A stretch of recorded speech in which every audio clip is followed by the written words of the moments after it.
Jazallah Sayyidana Muhammadan anna khairan Jazallah Sayyidana Muhammadan anna mahu ahlu. Assalamualaikum warahmatullahi wabarakatuh. Alhamdulillahi rabbil alamin. Wa bihi nasta'in wa ala umurid dunya waddin. Wassalatu wassalamu ala nabiyil karim Mustafal amin. Amma ba'du.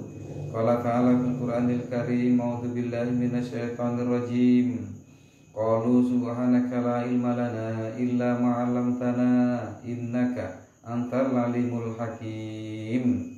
Wa qala alaihi salatu wassalam man nasiya sholata alayya nasiya tariqal jannah. Wa qala aidan fi haditsin akhar Allahumma faqihu fid din wa alimhu ta'wil.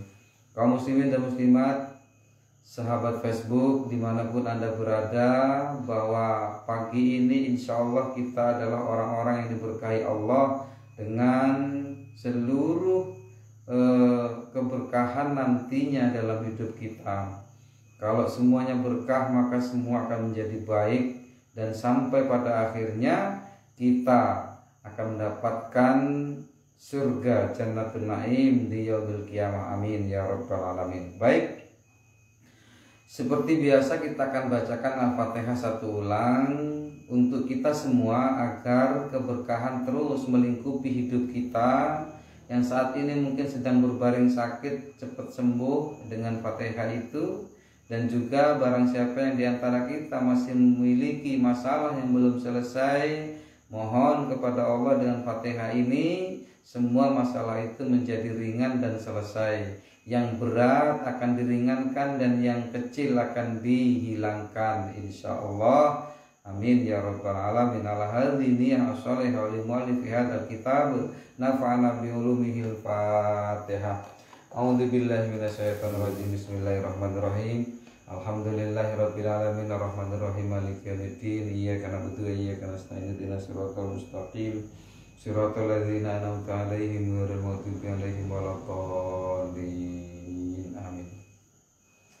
Baik, kalau ada yang ada kitabnya di halaman 4 insyaallah kita temukan di awal, di atas. Kemarin terakhir tetapi belum selesai. Wa kana Abu Abdillah al-Maghribi rahimahullahu taala yaqul, dan Abu Abdillah al-Maghribi, ulama di zamannya, dan beliau ini adalah dahsyat.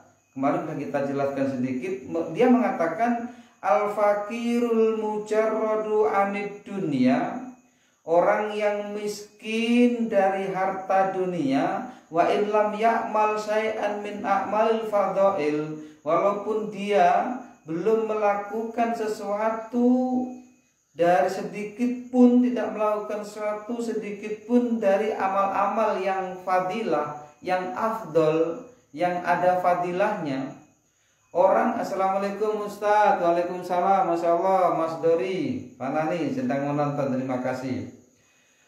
Jadi gini maksudnya, orang yang miskin dunia walaupun dia belum melakukan sesuatu sedikit pun, atau banyak, sedikit aja enggak kan, sedikit pun dari amal-amal yang punya fadilah, afdalu min haula'il muta'abbidina wa ma'ahud dunya, lebih baik dibandingkan dengan orang yang ahli ibadah tetapi dia cinta dunia. Saya ulangi, ini sulit untuk kita tetapi tetap kita akan sampaikan. Kenapa? Karena juga sebagai latihan kita. Dan apa sih sebenarnya kok orang harus demikian? Kenapa orang harus meninggalkan dunia? Bukan meninggalkan dunia, kita tidak boleh menafikan dunia, tapi bagaimana dunia itu tidak dipautkan di dalam hati kita. Itu yang tahu jenengan sendiri, bagaimana kecintaan kita kepada dunia. Jadi orang yang miskin harta, yang belum pernah melakukan amal-amal ibadah yang ada fadilahnya sedikit pun, itu lebih baik dibandingkan dengan orang yang ahli ibadah tetapi hatinya terpaut dengan dunia. hatinya hanya memikirkan dunia. Dia ahli ibadah, dia tahajud, dia duha, tapi tahajud dan duhanya hanya berdoa agar uangnya banyak. Dia tahajud dan berduha, dia menjalankan amalan-amalan ibadah, tetapi niatnya hanya untuk mencari dunia. Maka lebih baik orang yang miskin, yang hatinya tidak terpaut dengan dunia, dan dia walaupun mungkin hanya mengerjakan pekerjaan itu sedikit saja, tidak sefadilah orang-orang yang hebat itu lebih baik dibandingkan orang yang ahli ibadah tetapi hatinya masih terpaut ke dalam dunia. Bal darratun min amalil fakiril mujarrodi, bahkan sebiji sawi dari amal-amalnya orang fakir terhadap dunia, afdalu minal jibali min amal ahli dunia, itu lebih baik dibandingkan gunungnya orang yang mengamalkan amalan akhirat tetapi hidupnya, hatinya masih terpaut kepada dunia.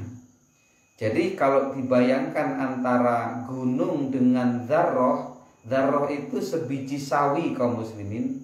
Jadi amalnya orang miskin sebiji sawi, ya, itu lebih baik dibandingkan amalnya orang kaya, orang ahli ibadah yang hatinya masih terpaut pada urusan dunia. Orang miskin yang tidak terpaut hatinya dengan dunia, amalnya hanya satu biji dzarrah saja, sebiji sawi kecil banget, itu lebih besar, itu lebih baik dibandingkan dengan orang yang ibadahnya banyak tetapi hatinya masih terpaut dengan urusan dunia. Nah ini kaum muslimin, ini sangat berat sekali kita melakukannya, tetapi kita latihan. Bukan kemudian tidak boleh kita kaya, yes. Bukan ada larangan di sana untuk berniaga, tidak. Bukan kemudian di sana ada larangan bahwa kita tidak boleh punya harta banyak, tidak. Kita lanjutkan. Wa kana sayyidi Abul Mawahib Asyadzili, dan Abul Mawahib Asyadzili ini mengatakan, rahimahullah ta'ala yaqul, dia mengatakan, siapa sih Abul Mawahib Asyadzili? Abul Mawahib Asyadzili ini adalah ulama besar yang di dalam tangannya tergenggam sesuatu yang tidak digenggam oleh ulama-ulama yang lain. Dia mempunyai derajat yang luar biasa di mata Rasulullah. Kenapa? Karena beliau ini dalam riwayatnya sering banget bermimpi bertemu Rasulullah. Beliau hidup di tahun sekitar 825 Hijriah. Berarti sudah sekitar 800 atau 700 tahun yang lalu. Sudah lama beliau ini hidup.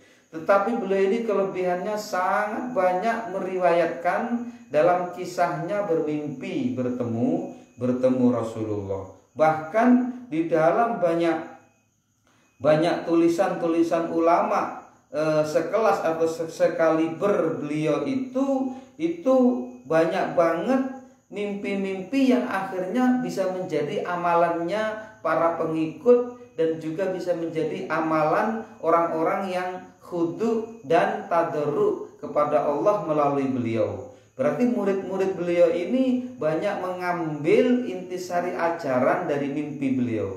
Loh, kok kenapa mimpi dijadikan ajaran? Ini kadang. Kenapa? Karena memang mimpi ini kalau bertemu Rasul itu berbeda kaum muslimin. Jadi ada kalimat begini, man ro'ani faqad ro'ani haqqan. Siapa yang bermimpi bertemu aku, kata Rasulullah, itu benar adalah aku. Itu benar, kebenaran adalah aku. Li'anna syaitan lam yusbihuni. Karena syaitan itu tidak bisa menyerupai aku. Terus lagi ada kalimat yang lain, man ro'ani fil manam fasayaroni yahdotan. Siapa orang yang bermimpi bertemu aku, maka dia bakal bertemu aku. Nah, yahdotan, secara nyata. Apa bisa? Nah ini ada ulama berbeda pendapat, tetapi mayoritas ulama bahwa kita bertemu Rasul itu bisa secara yakdoh. Apa sih yakdoh? Yakdoh itu di alam nyata, bukan di dalam mimpi. Kenapa? Karena ulama membatasinya demikian. Man ro'ani, ada hadis yang mengatakan man ro'ani fasayaroni yakdotan. Siapa yang melihat aku dalam mimpi, maka dia akan melihat aku di dalam alam nyata. Nah, siapa sih beliau? Beliau ini pernah bermimpi bertemu Rasul. Kemudian Rasul itu memegang dadanya. Jangan ghibah. Nah, jangan ghibah.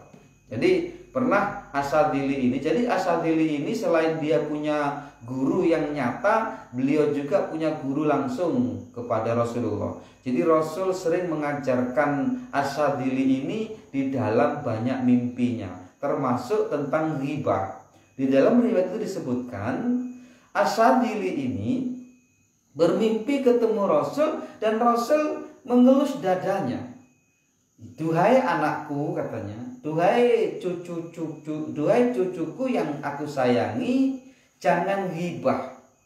Kalau engkau tidak bisa meninggalkan, kalau engkau tidak bisa menghindari orang yang berghibah, atau engkau tidak mungkin meninggalkan orang yang sedang berghibah kepadamu atau kepada orang lain karena tidak enak, maka bacalah surah Al-Ikhlas, bacalah surah Al-Falaq, bacalah surah An-Nas, dan kemudian hadiahkan bacaan itu kepada orang yang dighibah orang tersebut. Ini juga pelajaran. Ternyata surah Al-Ikhlas, surah Al-Falaq, surah An-Nas itu menjadikan tegar, menjadikan amalan-amalan orang yang dighibah itu menjadi tegar dan kuat, yang pada akhirnya nanti orang yang menghibahnya itu amalannya akan diambil oleh orang yang dighibah. Ini ajaran dalam mimpi, tetapi ini Masya Allah bila kita cermati, dan ini akan menjadi hal ajaran yang baik, dan ini juga dilakukan oleh banyak kalangan, termasuk adalah yang bilkhusus yaitu orang-orang yang mempelajari thariqah Asyadziliyah, yaitu thariqah di mana thariqah ini pencetusnya adalah Imam Asyadzili ini. Dan itu terdapat dalam kitab-kitab beliau menceritakan tentang mimpi-mimpi beliau, yang salah satunya adalah mimpi bertemu Rasul, dan Rasul mengajarkan kalau seandainya engkau tidak bisa menghindari orang berghibah, telingamu masih mendengarkan orang berghibah dan kita tidak mampu meninggalkannya, maka dengan cara demikian diam-diam kita membaca Al-Ikhlas, Al-Falaq, An-Nas, dan hadiahkan bacaan itu kepada orang yang dihibah orang tersebut. Maka insya Allah orang yang dihibah itu akan tegar imannya, dan orang yang menghibah itu nanti kebaikannya akan diambil oleh orang yang menghibah. Ini ajaran thariqah Asyadziliyah. Sederhana memang, karena gini, kaum muslimin dan muslimat, sering kita itu dalam kondisi yang tidak mungkin meninggalkan orang sedang berghibah, atau orang itu ngomong langsung pada kita. Nggak mungkin kita berhenti dulu kau ngomongnya, itu nggak mungkin. Sulit kita, nggak enak kita, merasa riskan di hati kita, merasa nggak enak kalau harus memberhentikan. Walaupun memberhentikan orang yang sedang berghibah itu juga baik, tetapi kadang kita ada rasa tidak enak. Nah, rasa tidak enak itulah yang kemudian kita lampiaskan dengan cara apa? Dengan cara kita membacakan Al-Ikhlas, membacakan Al-Falaq, membacakan An-Nas, dan itu ditujukan kepada orang yang dighibah. Insya Allah akan menjadi keberkahan, akan menjadi berkah hidupnya orang yang dighibah orang tersebut. Jadi kita menjadi fasilitator baik antara orang yang menghibah dan orang yang dihibah, seperti itu insya Allah. Dan juga ada pernah di perguruan tinggi Al-Azhar, ya, di perguruan tinggi Al-Azhar itu pernah terjadi polemik Ya dari dulu berarti sudah ada ya. Di tahun 825 saat Mas Isol, Ustazah Munawarah sedang menonton, terima kasih, Masya Allah. Kita lagi mengkaji tentang kitab Al-Minnah Husaniyah Ustazah. Dan kita sekarang lagi membicarakan tentang Asyadili. Imam Asyadili ini siapa? Dan Imam Asyadili ini adalah orang yang banyak bermimpi bertemu Rasulullah. Dan pernah suatu ketika ada polemik di perguruan tinggi di Universitas Al-Azhar itu tahun 825 terjadi polemik. Ada ulama yang mengkritisi tentang kebijakan-kebijakan Al-Azhar ketika itu. Dan salah satunya adalah mengkritiki bahwa Rasul itu bukanlah makhluk yang mulia di atas malaikat. Padahal akidahnya Al-Azhar ketika itu bahwa Rasulullah itu adalah lebih mulia posisinya dibandingkan dengan para malaikat. Nah ini. Lalu orang itu mengatakan bahwa Rasulullah itu di bawah malaikat. Rasulullah itu di bawah malaikat, selalu mengomongkan demikian. Dan akhirnya apa? Imam Asyadili ini, Abul Mawahib Asyadili ini bermimpi bertemu Rasulullah. Dan Rasulullah ketika itu ngomong, celaka si fulan yang mengatakan aku derajatnya di bawah malaikat. Celaka si fulan itu sampai mengatakannya demikian. Kenapa? Karena aku adalah makhluk, aku adalah manusia yang diciptakan oleh Allah yang lebih mulia dibandingkan malaikat. Dan kemuliaan aku itu bukan kemudian aku yang memintanya. Ini adalah kemuliaan yang diberikan Allah kepadaku. Bagaimana saat Isra Mi'rajku, malaikat yang menuntun aku atau mengantarkan aku itu tidak sampai di mustawa, hanya sampai ke Sidratul Muntaha saja. Sementara aku berjalan sendiri dari Sidratul Muntaha sampai ke mustawa. Ini gambaran bahwa aku lebih mulia dibandingkan dengan para malaikat. Nah ini. Jadi kalau kita susun kemuliaan itu Allah, Rasulullah, baru malaikat Jibril, baru malaikat senior, baru malaikat-malaikat, baru kemudian para rasul, kemudian para nabi, kemudian para sholihin. Dan kita urutan yang keberapa? Sangat bawah sekali. Ini jadi pernah juga Asyadili bermimpi ketemu Rasulullah. Dan di dalam mimpinya itu Asyadili bertanya kepada Rasul, ya Rasulullah, kalau kita bersolawat kepadamu, Allah akan bersolawat kepada orang yang bersolawat kepadamu 10 kali. Kalau ada orang yang bersolawat kepadamu sekali, maka Allah akan bersolawat kepadanya 10 kali. Ini bagi orang yang solawatnya khusyuk atau orang yang solawatnya nggak khusyuk ya Rasul? Apa jawab Rasulullah? Sekalipun orang yang nggak solawatnya khusyuk, orang yang solawatnya lalai, orang solawatnya hanya ngomong saja tanpa didasari sampai ke hati, itu Allah akan membalasnya 10 kali. Kalau kemudian orang itu bersolawat kepadaku dengan kekhusyuan yang dahsyat di hatinya, kemudian dia hanya bersolawat sekali saja, Allah tidak hanya membalasnya 10 kali, tetapi Allah membalasnya dengan berlipat-lipat kali. Jadi ternyata man shalla alayya marratan sallallahu alaihi asron, siapa orang yang bersolawat kepadaku sekali, Allah akan bersolawat kepadanya 10 kali. Itu adalah solawat yang lalai. Kita lalai itu bukan kemudian khusyuk lihat sallallahu ala Muhammad, sambil mungkin ngobrol dengan orang, sambil mungkin kita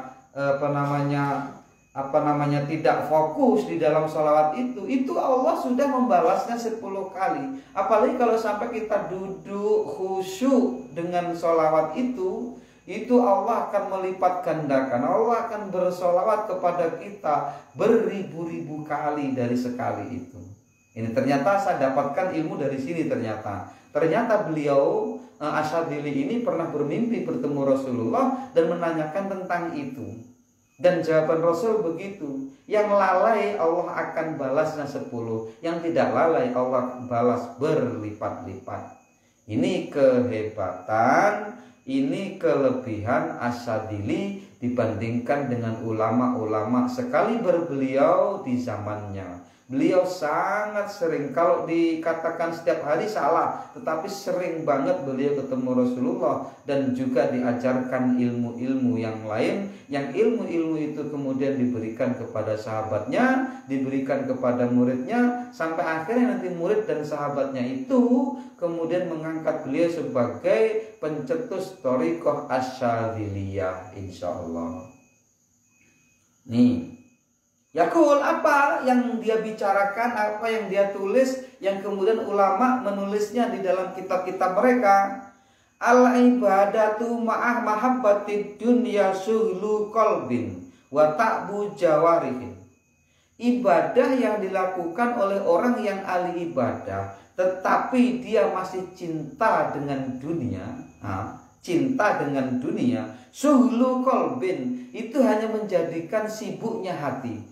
Hatinya sibuk tapi nggak dapat apa-apa. Wa ta'bu jawarihin, dan raganya capek tapi nggak dapat apa-apa.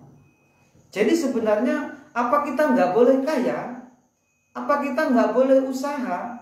Apa kita meninggalkan kaya, meninggalkan usaha? Kalau gitu sekarang harta saya mau saya buang, oh harta saya mau saya tinggalkan, oh usaha saya mau saya tutup, begitu? Tidak demikian, insya Allah. Kita lanjutkan bahwa fahiyya wa in kathurat qalilatun, dan ibadah yang banyak itu tetapi hatinya masih cinta kepada dunia, maka dia akan menjadi kecil saja, nggak ada maknanya. Walaupun banyak itu nggak ada maknanya. Wa inna ma hiya kathiratun fi wahmi sahibiya, dan itu hanya anggapan yang punya ibadah tadi, yang merasa banyak. Padahal kalau dia masih cinta dunia, amalan sebanyak apapun itu menjadi kecil, tidak bermakna di mata Allah. Kenapa? Karena hatinya masih terpaut terhadap dunia. Ini beratnya kaum muslimin. Jadi saya ulangi bahwa al-ibadatu ma'a mahabbatid dunya suhlu qalbin wa ta'bu jawarihin. Ibadah yang dengannya dia beribadah itu masih cinta dunia, hatinya masih cinta dunia, maka itu akan menjadikan hatinya hatinya yang capek saja, hatinya yang sibuk, ibadahnya yang sibuk tapi tidak ada maknanya. Au ta'bu jawari, atau hanya raganya yang capek saja, tidak mendapatkan derajat yang tinggi di mata Allah. Faya in kathurat qalilah, dan itu akan menjadi kecil walaupun banyak. Dan rasa banyaknya itu hanya anggapan orang yang melakukannya. Wa ya suratun bila ruhin, ibadah yang dilakukan oleh seseorang yang hatinya masih terpaut dengan dunia, itu seperti gak ada apa-apanya. Seperti surah, bentuk yang tidak ada ruhnya. Seperti patung lah. Ada manfaatnya patung? Gak ada. Bisa bermanfaat bagi kita. Ada madaratnya, ada manfaatnya? Nggak ada. Kenapa? Nggak ada ruhnya, dia nggak bisa bergerak, dia nggak bisa apa-apa. Suliha Talib sedang menonton, terima kasih. Suliyem, assalamualaikum Pak Ustadz, nyimak ya, terima kasih Ibu. Ada pertanyaan mungkin, dan sangat inspiratif pertanyaan Ibu. Artinya kadang saya harus menggali-gali lagi, dan saya senang ditanya hal-hal yang tidak biasa, atau yang tidak biasa ditanya oleh orang banyak. Saya senang banget tuh. Justru akan memacu kita lebih banyak membaca kitab. Dan hari ini kajian kita di kitab Al-Minnah Husaniyah sampai pada halaman yang keempat yang punya kitabnya. Nah itu. Jadi orang yang beribadah yang hatinya masih terpaut dengan dunia itu seperti patung, yaitu bentuk yang tanpa ruh. Wa asyakhun kholiyatun, raga yang kosong saja, nggak ada apa-apanya, seperti raga yang nggak ada intinya, seperti kayu yang tergeletak saja, seperti semen yang teronggok saja, seperti sampah yang akan bertaburan kena udara. Ghairu khaliatin, ghairu jaliatin, tidak bernilai. Nggak ada nilainya sama sekali orang yang beribadah tetapi hatinya masih terpaut kepada dunia. Walihada taraka katsiran min arbabid dunya. Maka dari itu seringkali kalian melihat orang-orang yang banyak hartanya itu yasumuna katsiran, mereka puasa banyak tetapi hatinya hanya terpaut kepada dunia. Puasanya bukan mencari ridha Allah, tapi puasanya bagaimana hartanya semakin banyak. Dia haji, tapi dia hajinya diniatkan bagaimana rezekinya lancar. Yang doa di sana hanya doa bagaimana dia rezekinya lancar. Salah-salah dia bawa batu dari sana. Salah-salah dia mensobek kaun kiswahnya hajar Ka'bah. Salah-salah dia meminta sesuatu yang luar biasa. Walaupun boleh meminta itu, berarti hatinya masih terpaut kepada dunia. Bagaimana sih untuk meninggalkan itu? Ya meninggalkan rasa terpaut itu. Sekarang gini kaum muslimin. Saya batasi dulu. Di sini ada pena. Nanti lupa kalau dibatasi. Saya batasi dulu. Ibu-ibu, bapak-bapak, kaum muslimin, sahabat Facebook, ibu punya motor kan? Ya punya motor gitu kan. Bapak punya motor. Motornya mungkin 1 atau 2 atau 3. Misal ibu bapak punya motor 1, terus motor itu hilang. Motor ibu itu hilang. Rasanya sedih nggak? Oke, jawabannya sedih ya, sedih. Rasa kehilangan? Yes, rasa kehilangan. Memang rasa kehilangan dia, rasa kehilangan. Rasa kehilangannya tinggi karena motornya hilang. Apalagi cuma 1 itu. Kalau motornya 3, hilang 1 misal. Rasa kehilangan? Iya, rasa kehilangan. Sedih, tapi nggak sesedih saat motornya ada 1 tadi. Orang yang punya motor 1 kemudian hilang, maka kesedihannya lebih dahsyat dibandingkan dengan yang 3, yang 1 hilang. Atau rasa kehilangannya itu lebih besar dibandingkan dengan orang yang punya motor 3 lalu hilang 1. Pertanyaannya sekarang, kalau motornya Pak Camat yang kebetulan Pak Camat itu tetangga kita hilang, kita sedih nggak? Kita merasa kehilangan nggak? Coba sekarang ibu jawab, kalau ada Pak Camat yang tetangga kita nih, dia kehilangan motor pagi itu, ibu sedih nggak? Ibu merasa kehilangan nggak? Tentu tidak kan? Tentu nggak sedih kan? Kenapa kalau yang motor jenengan itu hilang, kok jenengan sedih? Kenapa kok waktu motornya Pak Camat hilang itu kok kita nggak sedih? Kenapa? Jawabannya apa? Coba, ayo, coba ditaruh di komentar. Jawabannya apa? Kenapa kalau motor jenengan hilang itu sedih dan merasa kehilangan? Tapi kenapa kalau tetangga kita yang hilang motornya kita nggak sedih? Ya sedih dikit lah mungkin, tapi kita nggak merasa kehilangan. Kenapa itu terjadi? Tolong jawab di komentar, nanti baru kita lanjutkan. Sukiha Tolib, Assalamualaikum Pak Ustadz. Waalaikumsalam. Tanya, apakah siaran ini setiap hari Selasa? Oh iya, insya Allah Bu. Jadi siaran ini setiap hari Selasa. Jadi ada 2 Bu, siaran kita itu setiap hari Jumat dan Selasa. Kalau Jumat itu kajian fikih, yaitu kitab Fathul Qorib. Kalau hari begini, hari Selasa, kajian tasawuf atau kajian tauhid lah gitu. Kalau belum tasawuf, tauhid dulu. Ini pembuka kitab tauhid. Insya Allah berkah ibu kalau mau mantengin, ya kita nggak harus mulai jam 5 ya. Pokoknya kalau setelah subuh saya berusaha cepat. Kalau kemarin itu karena subuhnya lebih awal, kita mulai juga lebih awal. Kalau subuhnya agak akhir, kita mulai lebih akhir. Tetapi insya Allah 1 jam kita siaran insya Allah. Dan ibu boleh bertanya apa saja atau mengkritik atau mungkin yang saya sampaikan salah, mungkin tidak apa-apa, silakan ditulis di komentar. Dan tadi ada bukan kuis, tolong dijawab sebelum kita lanjutkan kajian, atau sebelum dijawab saya akan lanjutkan dulu tulisan di kitab ini sambil nanti menunggu bapak-bapak, ibu-ibu menjawab pertanyaan itu. Kenapa kalau motor jenengan hilang, jenengan ada rasa sedih dan rasa kehilangan? Tetapi kenapa kalau tetangga yang hilang motornya, kok kita nggak sedih dan tidak merasa kehilangan? Kenapa?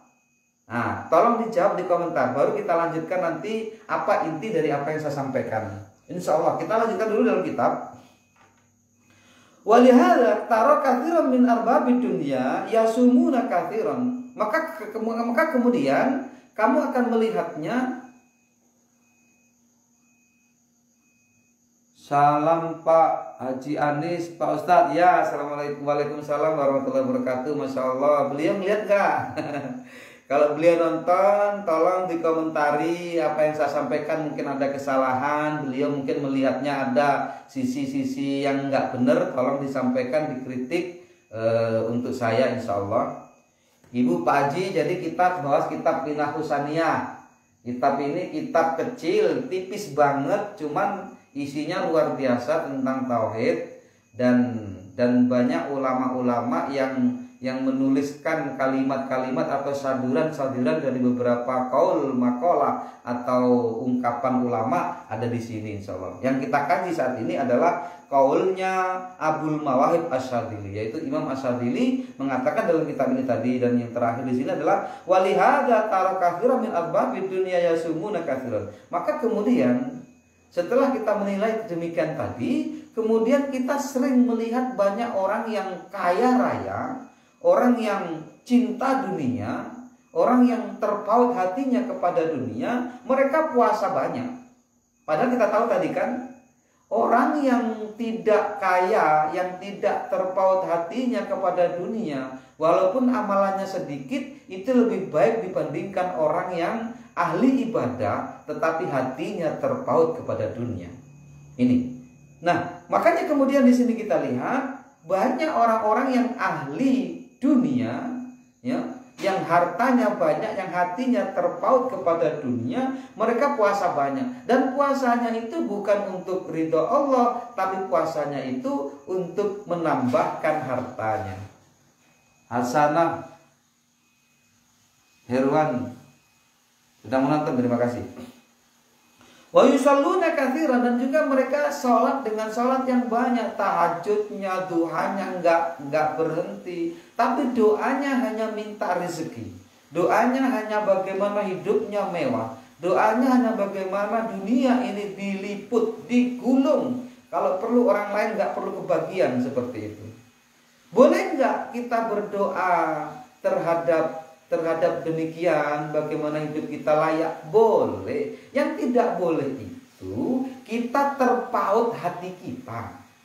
Dan tidak boleh itu kita melabuhkan hati kita kepada dunia.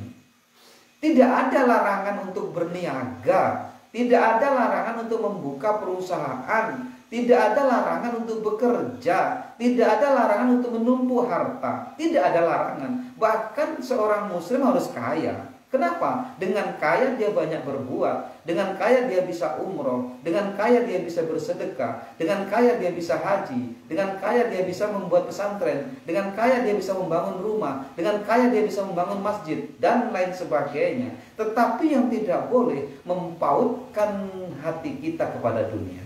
Sebenarnya kalimat-kalimat yang ada dalam kitab ini itu hanya perjalanan hati. Kita nggak usah merubah apa yang sudah kita alami. Kita nggak usah merubah, oh kalau begitu saya nggak usah usaha. Tidak. Jangan dirubah. Kebiasaan kita yang kita miliki saat ini jangan dirubah. Terus kita lanjutkan. Kita punya perusahaan 10, maka perusahaan 10 itu harus kita majukan agar dia tidak pernah failit di dalam dunia ini. Tetapi yang tidak boleh mempautkan hati kita terhadap perusahaan itu. Bu Suliam, kalau menurut saya, karena motor tersebut merasa milik kita dan kita merasa membutuhkan, ya maaf kalau jawaban saya salah Pak. Ya, benar. Karena kita merasa memiliki. Singkat saja. Kenapa motor itu kalau yang hilang motor kita sedih dan kita merasa kehilangan? Karena kita merasa memiliki motor itu. Kenapa kalau tetangga kita yang hilang motornya kita nggak sedih dan kita nggak merasa kehilangan? Karena itu bukan milik kita. Saat kita nggak merasa memiliki motor itu. Jadi jawabannya sangat brilian. Ibu sangat brilian. Ibu Suliem sangat brilian bahwa jawabannya adalah karena ada rasa memiliki. Nah, itu loh dunia, Bu. Bagaimana kita punya perusahaan, bagaimana kita punya harta banyak, bagaimana kita punya mobil, tapi kita nggak merasa memiliki. Ini yang berat. Itu kadang kalau kita diuji juga sulit. Anak juga begitu. Kenapa kalau anak kita meninggal kita merasa kehilangan? Kenapa kita merasa itu hal yang sedih dan menyedihkan? Karena kita rasa memiliki anak tadi, gitu. Saya pernah kehilangan seorang bayi yang baru lahir. Masya Allah sedihnya minta ampun. Kenapa ya sedih? Bagaimana nggak sedih gitu kan? Kehilangan anak, ada kematian anak. Tetapi apa yang kemudian kita rasakan di situ? Bagaimana kita sudah memanage hati kita? Oh ini bukan milik kita, Allah yang ambil tuh. Tapi totalitas ini kadang kalau saat kita diuji juga sulit.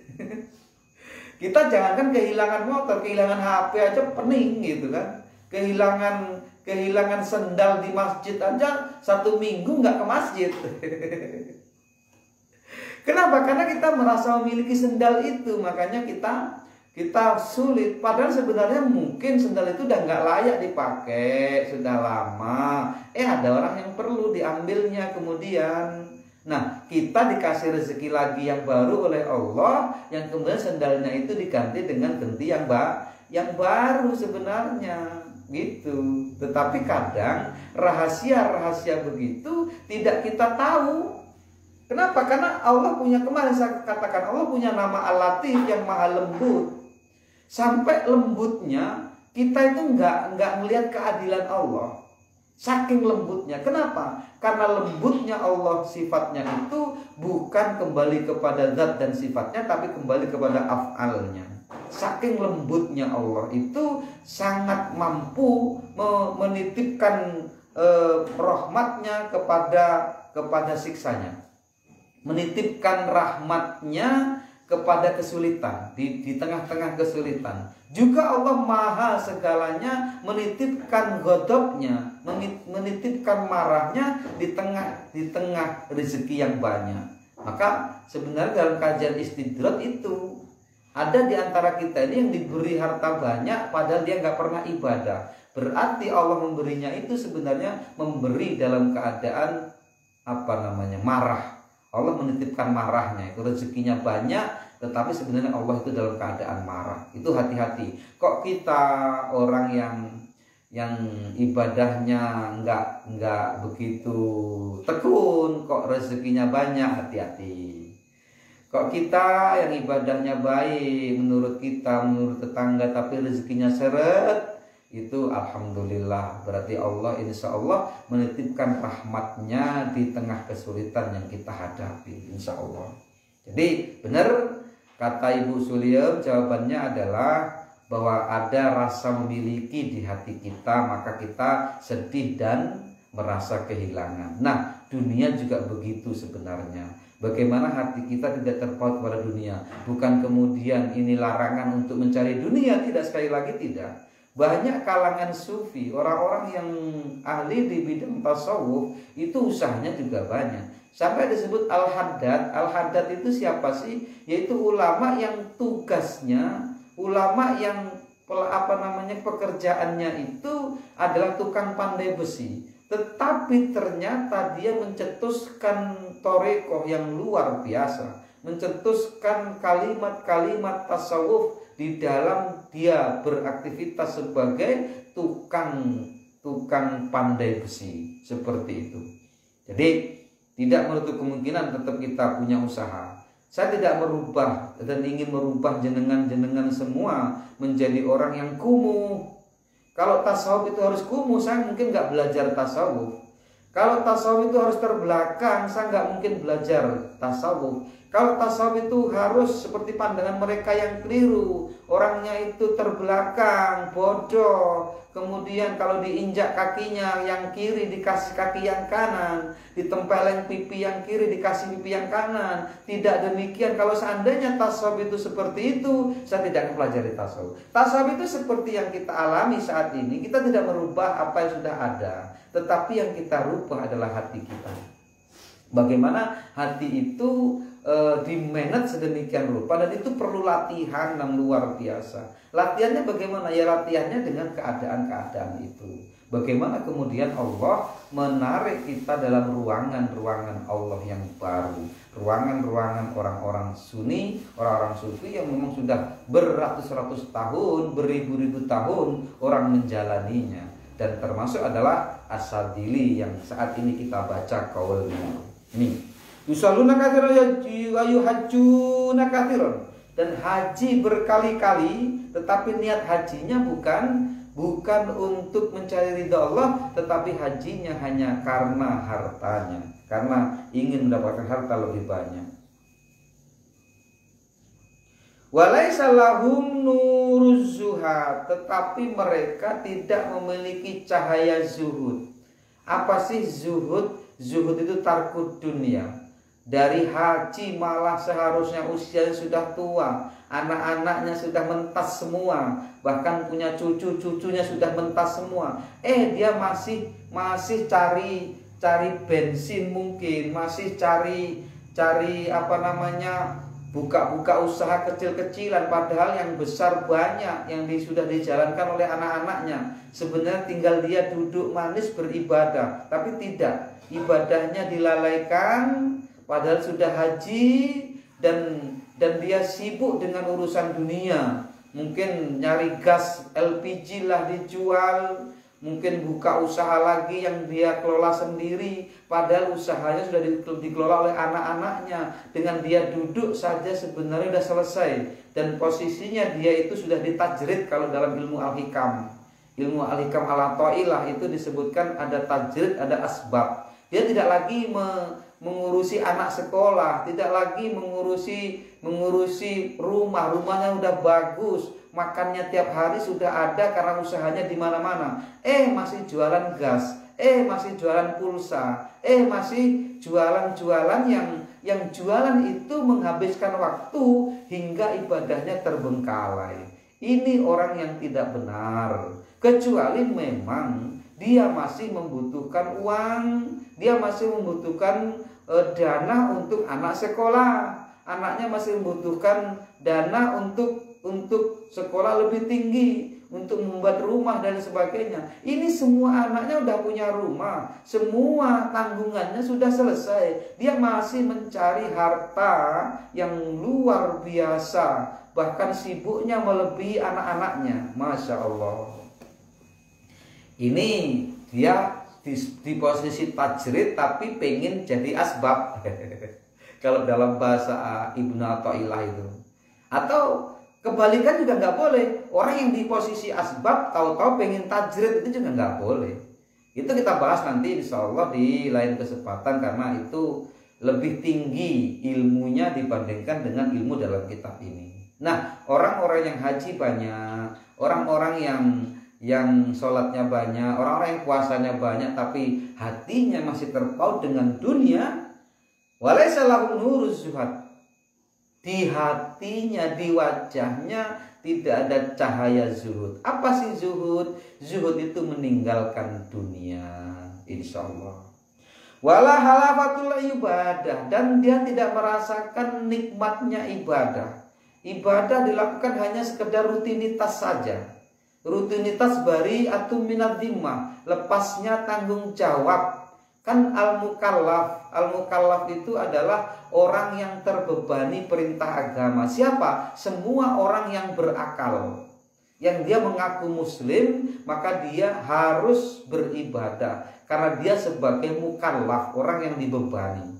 Nah, orang yang terbebani tadi kemudian dia menjalankan, kan yang terbebani tadi, yang dibebankan tadi dia jalankan. Dia hanya berprinsip bahwa bari atau minadzimah, lepasnya tanggung jawab saja. Padahal sebenarnya nilai ibadah itu bukan lepasnya tanggung jawab saja. Mungkin secara fikih selesai sah karena dia sudah memenuhi syarat dan rukun dalam ibadahnya, tetapi tidak bernilai. Ibarat rumah dia kosong, ibarat jasad dia tidak punya ruh, ibaratnya adalah patung orang yang ibadah tetapi hatinya masih terpaut kepada dunia. Dia tidak merasakan halawatul ibadah. Dia tidak merasakan indahnya, manisnya, nikmatnya ibadah. Bagaimana sih tanda-tanda orang sudah menikmati ibadah? Bagaimana sih tanda-tanda orang bisa merasakan manisnya ibadah? Tanda-tanda orang yang sudah menikmati manisnya ibadah, tanda-tanda orang yang sudah mendapatkan indahnya ibadah, itu adalah salah satunya jika terlambat dalam ibadah dia merasa salah. Jika terlambat ibadahnya, dia belum beribadah hari itu, dia belum sholat hari itu, padahal waktunya sudah masuk kok gelisah, maka dia sebenarnya sudah hampir menikmati indahnya ibadah, hampir menikmati manisnya ibadah. Nah, ini kaum muslimin, jadi sangat dahsyat di sini. Bagaimana kita merasakan manisnya ibadah? Nah itu. Bagaimana caranya? Tadi, hilangkan dunia di hati kita. Bukan kemudian kita tidak mencari dunia sekali lagi.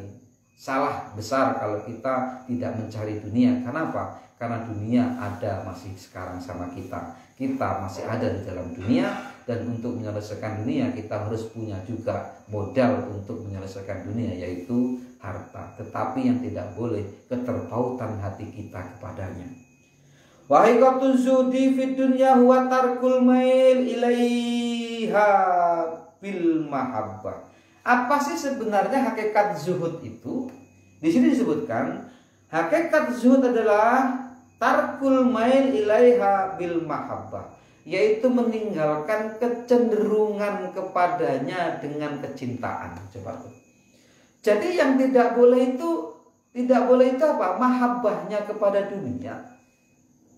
Kalau mendapatkan dunia boleh, mencari dunia boleh, yang tidak boleh memautkan hati kita.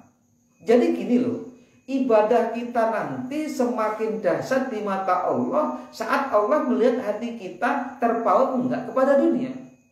Kalau terpaut kepada dunia, masih ukurannya dunia, segala tindakannya harus dunia, ceramah harus dibayar misalnya. Kalau nggak dibayar dia nggak berangkat, misal nih. Terus kemudian ibadah dia harus dilihat orang dan lain sebagainya supaya mendapatkan keuntungan. Kalau ada atasan dia ibadahnya khusyuk, kalau nggak ada atasan dia ibadahnya nggak jelas. Ini nanti nggak dapat apa-apa.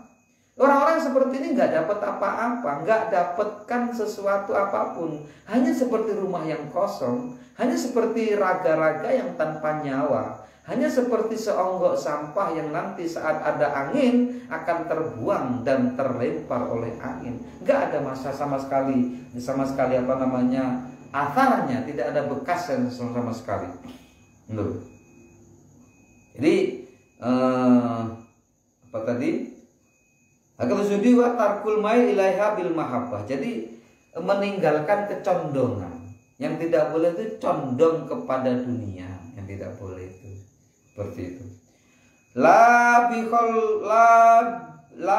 bi kholawil yadi minad dunya li adamina yisyari'i anit tijarati wa an amalil hurfi. Dan juga tidak boleh kita sampai melepaskan dunia semua. Yang sekarang ada kita lepaskan, kita berikan semua sama orang, anak cucu nggak usah dikasih misalnya. Itu juga nggak boleh.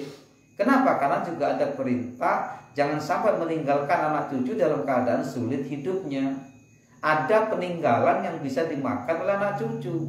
Kalau kita meninggal nanti nggak meninggalkan apa-apa dari harta yang bisa dinikmati oleh anak cucu, lalu apa perlu kita? Lalu apa ingatan orang kepada kita? Lalu apa hormatnya keturunan kita kepada kita? Kalau kita sama sekali nggak meninggalkan sedikit pun dari harta.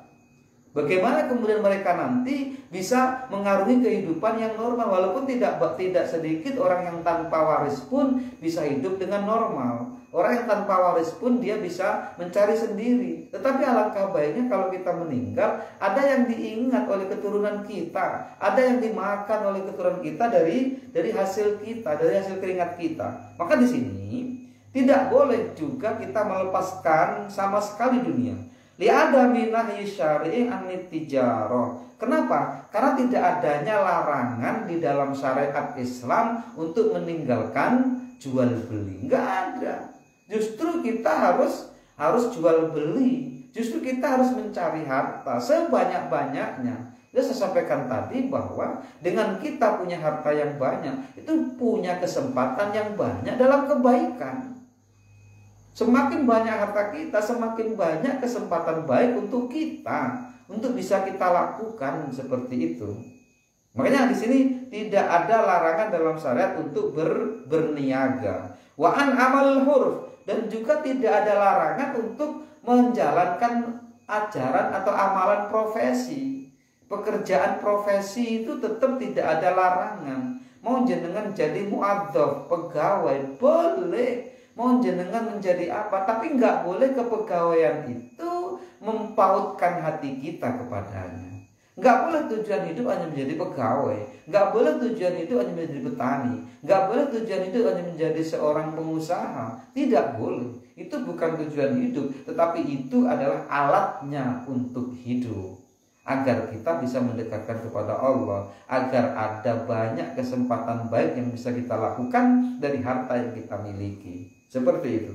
Jadi insya Allah tidak kemudian kajian ini merubah hidup kita menjadi miskin, atau hidup kita menjadi terbelakang, atau hidup kita menjadi bajunya compang-camping. Itu tidak.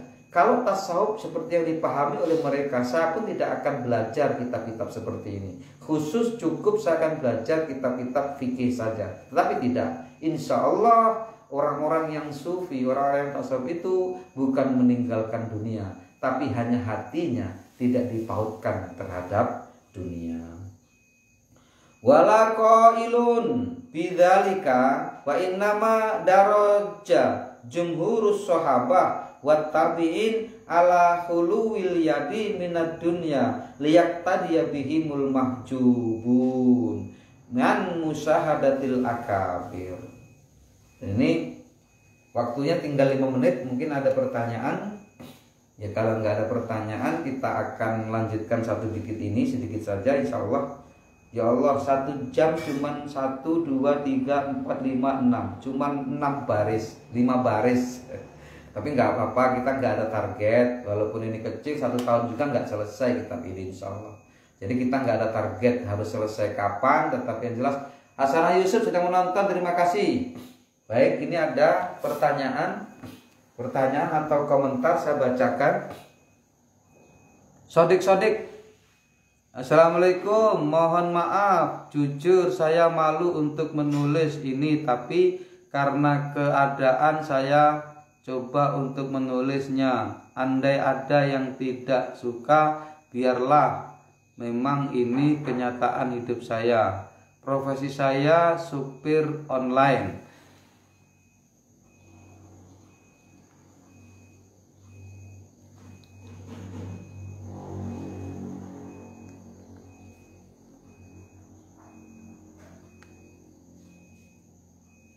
Posisi saya sopir online.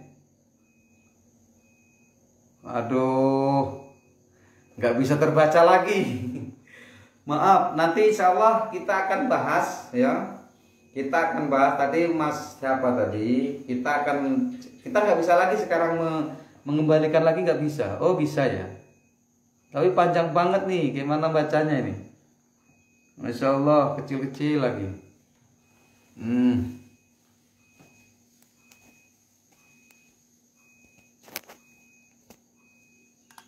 Nah, kita lihat posisi saya supir online dan offline. Punya anak 3. Punya anak 3 orang. Maaf jujur karena dampak COVID terpaksa kendaraan saya kembalikan ke leasing karena saya sudah nggak sanggup lagi bayar. Terus saya coba ikut kerja proyek bangunan. Lama-lama saya berhenti kerja karena badan saya kena alergi dan sampai sekarang pun belum kerja. Maaf, saya malu hanya untuk membeli beras.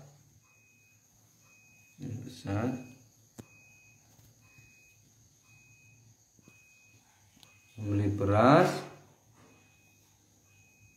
sembako saja saya sudah nggak bisa karena sudah nggak ada biaya lagi. Saya mohon pada Allah, semoga di sini ada orang yang mau bantu saya untuk membeli beras sembako. Ini nomor rekening saya. Oh, saya nomor rekeningnya itu rekeningnya 4137832629 Bank Permata, dan saya ucapkan benar-benar sangat-sangat terima kasih. Semoga Bapak Ibu dan semuanya selalu diberi rezeki banyak, selalu sehat dan panjang umur. Amin. Jadi itu bisa juga, silakan. Itu juga amalan, itu luar biasa. Sedekah itu, apalagi sedekah makanan, itu sangat luar biasa. Jadi mohon kawan-kawan semua yang sudah ikut live hari ini bisa membantu beliau, dan insya Allah berkah, karena acara ini juga bisa sambung rasa, bisa bersilaturahim dengan nama Allah. Dan sudah 1 jam kebersamaan kita, dan insya Allah nanti kita akan bahas kalimat yang sudah saya bacakan tadi, yaitu wala qailun bidzalika. Waktu jalilul jiddan waqad wasatul qaul bihi ba'dul wasli wasah. Kalau kita mau terangkan nggak cukup lagi waktunya. Semoga berkah. Innamal likulli jurhin bur'un wala bur'a lima jarra lisan. Kalau pedang lagi tunggu masih harapan sembuh, tapi lisan lekai hati kemana ubat dan dicari. Tawali qafiya bil qadim insyaallah. In uridu illa islam mastata'tu. Wassalamualaikum warahmatullahi wabarakatuh.